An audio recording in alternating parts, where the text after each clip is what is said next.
Когда люди сталкиваются с монахами или прежде всего слышат о них, они думают, что это какие-то угрюмые люди, ни с кем не здороваются, не улыбаются, живут на хлебе и воде и только молятся, больше ничего не делают. Наверное, такое представление неправильное.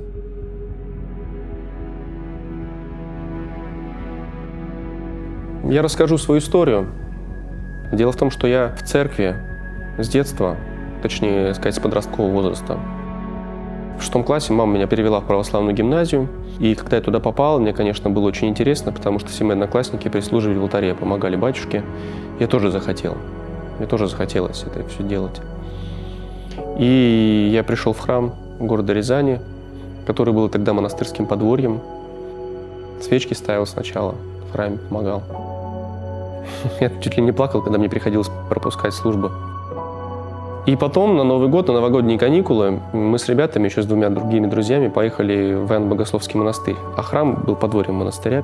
Тогда я впервые соприкоснулся с монахами, с настоящим, увидел их. Увидел, как они живут, их быт, богослужение.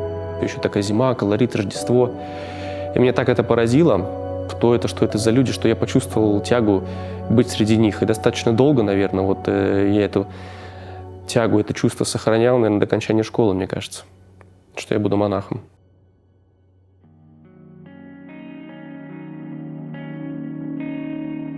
Ну а потом 11 класс, там, университет, когда поступил уже приоритеты поменялись, если честно.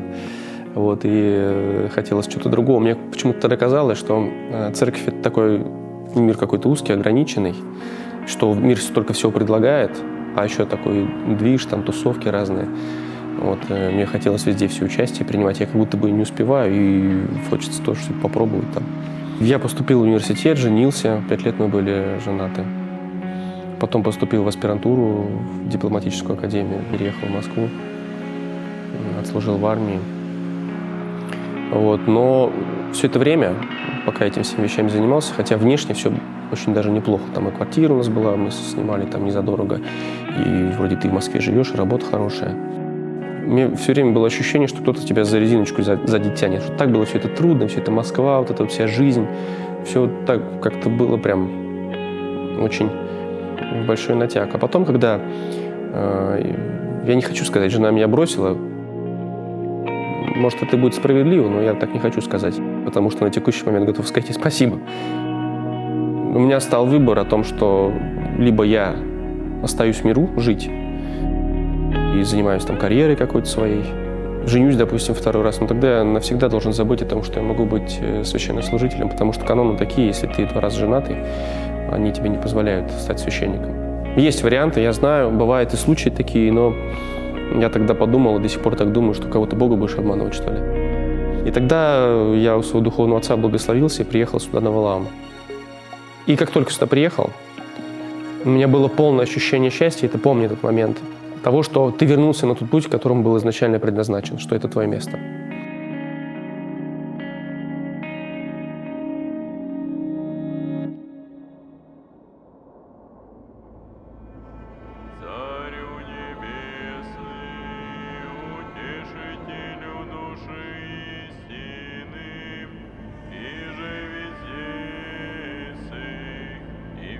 Исполняй сокровище благих и жизни подателю, приди вселися в ным и очистены от всякие скверны, и спаси блаже души наша.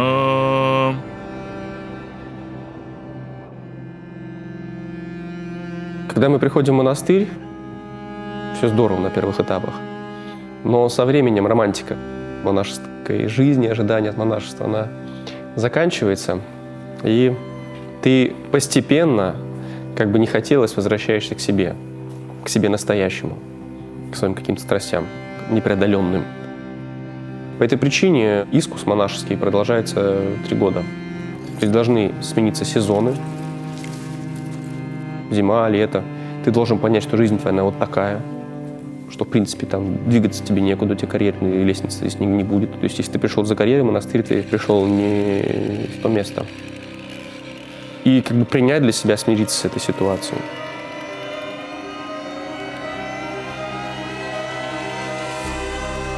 О том, что все в монастыре не святые, это я, в принципе, и так знал. Вот. Но хотелось бы, конечно, изначально по умолчанию, чтобы примеров было побольше. То есть, чтобы ты попадал в среду, в обстановку, с которой ты мог бы намагничиваться и сам возрастать. Но Валаам в этом смысле монастырь сильных. Эта пословица, она не такая, как сказать, и глупая, кто прям там на Валаам. То есть на Валааме во многом спасение утопающих – это дело рук самих утопающих. Если ты сам себе можешь организовывать, подбадривать, если у тебя есть такие навыки, то ты выдержишь, ты справишься. Но людей таких целеустремленных, которых способны себя организовать, их очень мало. Поэтому часто бывает такое, что они, будучи, скажем так, неспособными это сделать, начинают жить вот этими, скажем, подпорками, да. То есть, если они видят то, что условно монастырская жизнь, она не очень-то хорошо устроена, примеров нет, что нам взять, давайте будем развлекаться. И тут кто во что гораздо. Кто-то фильмы смотрит, прости господи, вино употребляет, кто-то еще чего-то делает такое. Если монах перестраивается и начинает жить вот этим, ну, пиши пропало, на самом деле. Вот, то есть это величайшая подмена. Дьяволу только ты надо. С другой стороны, на Валааме условия, чтобы подвязаться, есть все. Но инициатива, опять же таки, должна исходить от тебя. То есть если ты интересуешься духовной жизнью, спрашиваешь у духовника, что там или как, он включается, ему тоже интересно. Если ты плывешь по течению, если ты с собой не занимаешься духовной жизнью, монастырь тебя не выплюнет, так не скажешь, но ты сам вылетишь как пробка. Здесь очень важно уметь молиться. Если молиться умеешь, ты выдержишь, ты останешься. Если нет, то ничего страшного. Ты можешь сказать: ребят, спасибо, я все понял, но это не мое.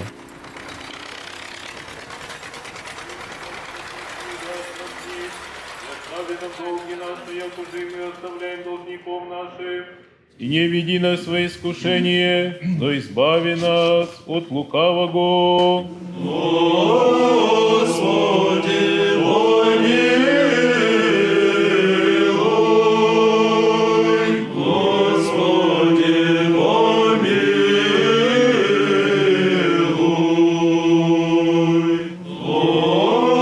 Господи, помилуй, Господи,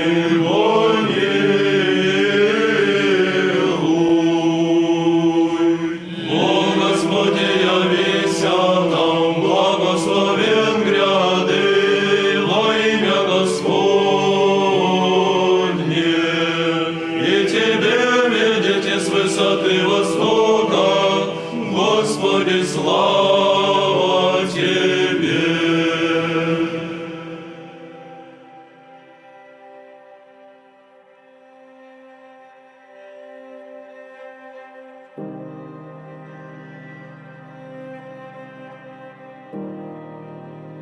Самое тяжелое в монашестве для меня лично – это одиночество.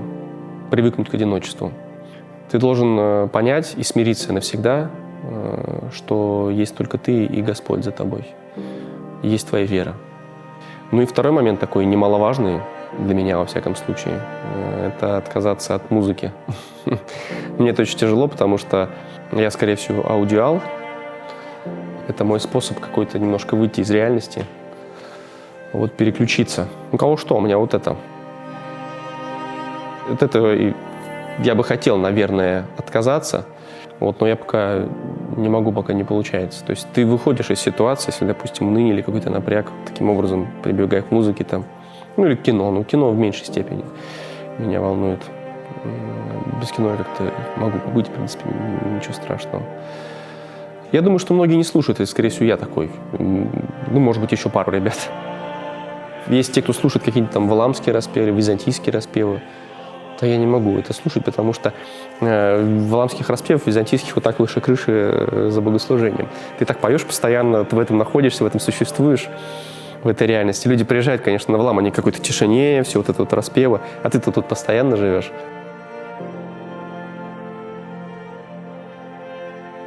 Я не разделяю в своем сознании, что есть вот монахи, есть миряне. Все мы все равно ходим и предстоим пред Богом. Наверное, это к сожалению, потому что монах, конечно, призван, и во всех святоотеческих писаниях об этом говорится, что монах никогда не бывает один, что всегда с ним Господь, и его призвание — это об этом непрестанно помнить. Но, к сожалению, я такой монах, что не могу про себя сказать, что мне это свойственно, что это стало частью моей ДНК, моей жизни. Вероятно, причина этому то, что реальность слишком тяжела для меня. Поэтому есть время, когда я посвящаю Богу,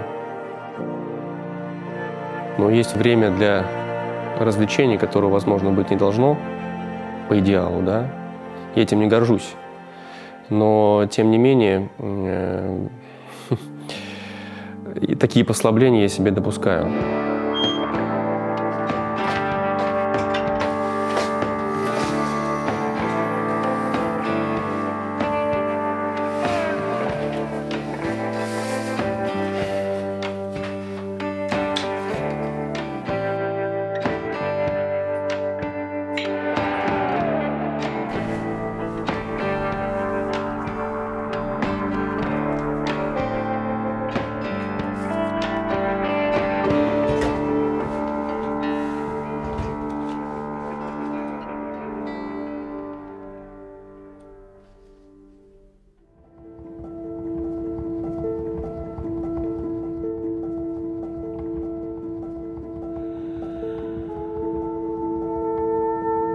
Монах для меня человек, который прежде всего отрекается от своей воли. Когда он пришел в обитель, положил первый поклон игумену, все, с этого момента его воля перестает существовать. То есть тебя ставят на какое-то определенное послушание в трапезную или церковником, и ты, будучи на своем месте, куда тебе поставили, стараешься сделать максимум для обители. Ты не рассуждаешь в категориях, что тебя могли бы поставить туда-то или перевести сюда, и ты бы лучше что-то делал. Ты стараешься делать максимум на том месте, на котором тебя определили. То есть тебе должно быть доверие к священноначалию. Я занимаюсь тем, что руковожу информационным отделом, представляем обитель в медиапространстве. И посредством, скажем так, проповеди в интернете стараемся, как умеем, просто хотя бы привлечь людей ко Христу, обратить на нас внимание. Однако я не строю иллюзий, то, что вот наша деятельность, да, она может прямо вот к Богу кого-то привести, так напрямую. Мы можем зацепить кого-то каким-то образом.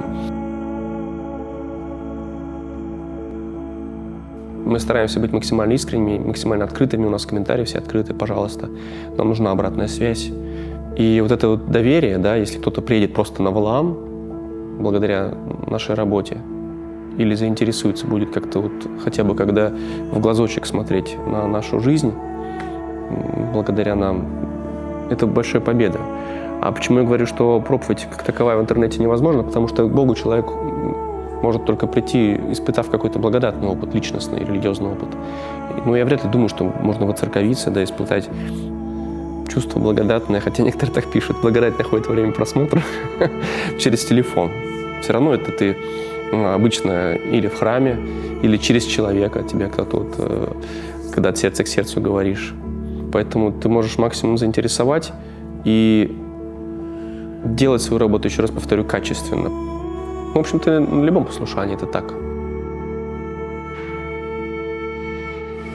Деятельности много на Валааме. Есть такие послушания простые, рабочие, как повар, трапезник, водитель, безусловно, да, столяр, например, там, смотритель кладбища, такие традиционные, да. Есть вот как у нас информационная деятельность.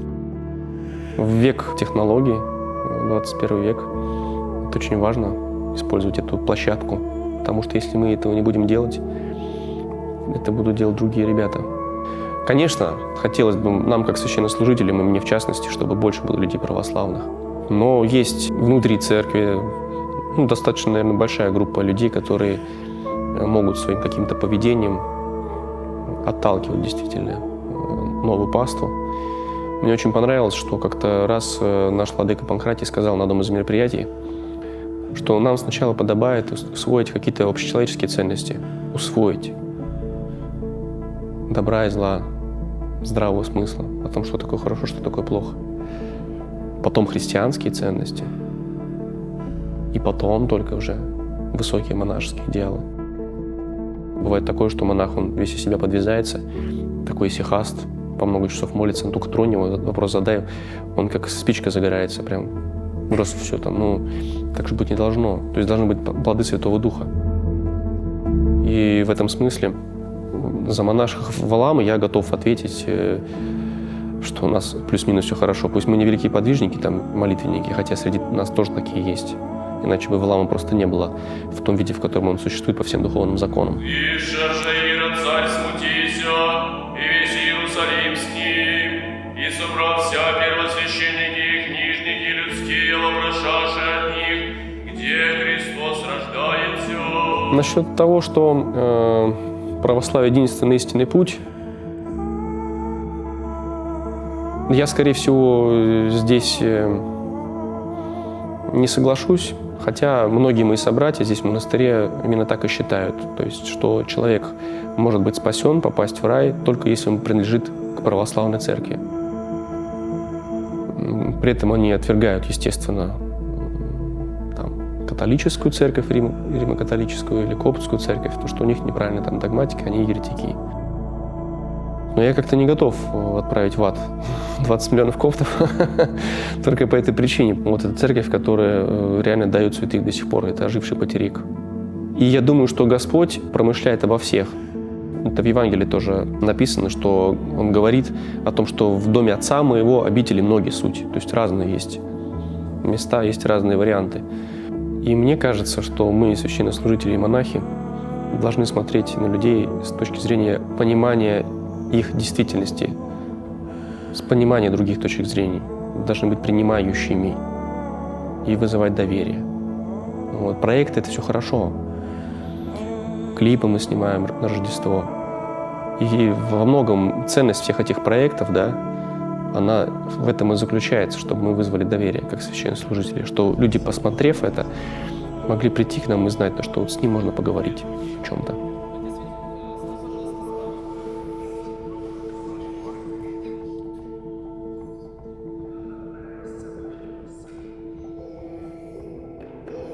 Слава Богу, небесам хвала. Извините, пожалуйста. Та-та-ти, та-та-та-ти, та-там рабика. Перешли на рабимоль. Чистая Мария, Там не так. чистая Мария, чистая Мария, Сына родила, Сына родила. Как ты, дьякон? Отдельно четвертый запишем, потом еще все вместе. Давайте, отдельно четвертый.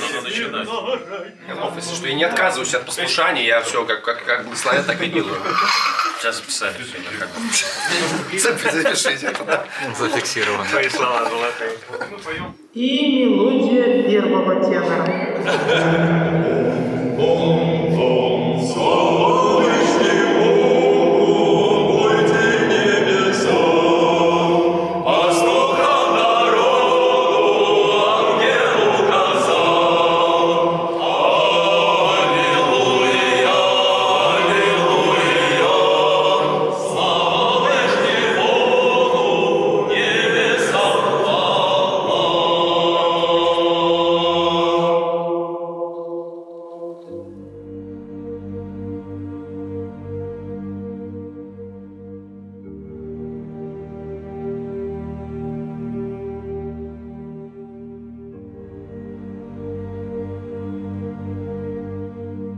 Для мира задача у монаха молиться за него. Вот еще есть такое сравнение, да, что монах — это как палка для виноградной лозы. Есть лоза виноградная, которая вот у них там грозди, вот плоды приносит, а монах — это палка, которая эту лозу поддерживает. Вот она как сцепка такие вот для всего мира. То есть пока есть соль, да, 10% или сколько там надо, 5%, для того, чтобы рыбу солить. Христос об этом в Евангелии говорит, что будьте солью, что вы соль земли. У Бога есть основания, потому что Он не может нарушить человеческую волю, промышлять об этом мире. Вот для этого монахи нужны. Вот с точки зрения промысла Божьего, я так это вижу. Он не только занимается собой, но в том числе и молитвой за ближайших родственников. Это уже очень немало. Я, будучи здесь в монастыре, каждый день поминаю, наверное, своих родственников, папу и маму, брата с его семьей, бабушку, дедушку, когда они были живы. Поминаю до сих пор о упокоении своих каких-то ближайших родственников, друзей и так далее. И я верю в то, что Господь по моим каким-то молитвам скромным, пусть даже если их поминаю, я стараюсь это делать искренне от сердца, устрояет их жизнь. Они на тебя смотрят, родственники твои, не как на исихаста. Ты думаешь, мама моя интересуется, сколько я поклонов там кладу, сколько я там четок протянул и так далее, сколько я раз причащаюсь в неделю? Нет. Она говорит, что мне просто достаточно знать, что ты живешь здесь и ты счастлив. Более чем достаточно. И когда они видят это, что я тут счастлив, я здесь живу, чувствуют эту уверенность, исходящую от меня, тогда у них жизнь тоже по-другому складывается. Что я не натягиваю сову на глобус, пусть я Линкин Парк слушаю там, или что-то еще. Но она видит, что мне здесь хорошо. А что касается твоих подвигов духовных, сколько ты поклонов положишь, какое количество литургий там, ты отслужишь, условно, там, да, или сколько кафизм прочитаешь, это твое личное дело. Ты должен оставить это для себя, между собой и Богом. Главная задача для 21 века монаха, мне кажется, это быть счастливым в своем амплуа, в своей профессии, в своем служении. Я думаю, что так.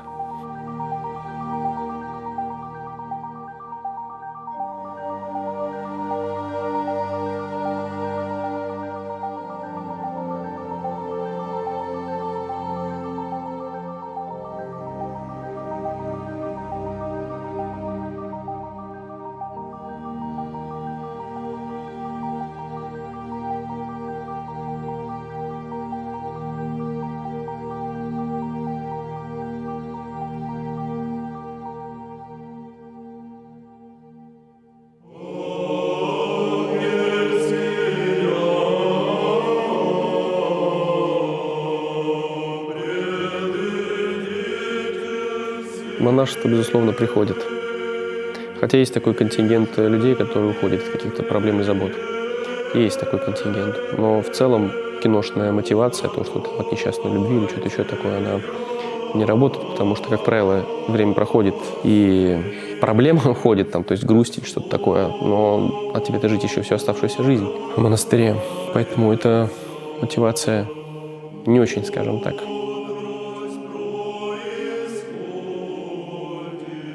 Я бы сказал, если кто-то ищет свой путь, есть универсальное средство.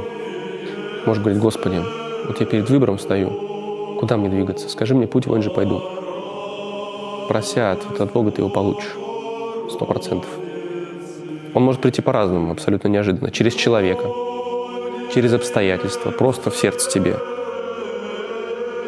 Просить ответ от Бога и ждать. То есть ждать, пока это не то, что ты стоишь на трассе и голосуешь, кто тебя подберет, а ждешь лимузина, который за тобой подъедет, тебе водитель учтиво откроет дверь, сидишь в нем, поедешь дальше.